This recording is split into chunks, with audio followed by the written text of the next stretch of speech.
Hello, good morning सगळ्यांना. तर तुम्हा सगळ्यांना घटस्थापनेच्या खूप खूप शुभेच्छा.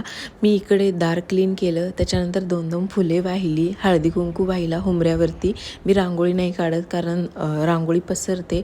त्याच्यानंतर युगंधरचे टॉईज क्लीन करायचे होते, जे मोडले तोडलेले होते ते मी टॉईज काढून टाकले, क्लीन केली त्याची बॅग. त्याच्यानंतर त्याला अंघोळ घातली, खायला घातलं, टिफिन भरला आणि त्याला पहिल्यांदा स्कूलला पाठवलं. मग तो गेल्यानंतर मला बऱ्यापैकी सुचतं थोडं, नाहीतर मग त्याचा दंगा चाललेला असतो. त्याच्यानंतर मग मी भांडी क्लीन केली आणि मला देवारा पूर्ण डीप क्लीन करायचा होता, म्हणून मग सगळं आवरून घेतलं आणि त्याच्यानंतर मग इकडे देवारा क्लीन केला आणि देवपूजा केली. मग माझं सगळ्यात मोठं काम झालेलं होतं. त्याच्यानंतर मग जेवण वगैरे झाल्यानंतर संध्याकाळी मस्त दारामध्ये दिवा लावला होता. त्याच्यानंतर आम्ही जिकडे देवी बसली आहे तिकडे गेलो होतो. तिकडे गरबा खेळला जातो. त्याच्यानंतर इकडे युगंधर एन्जॉय करतोय.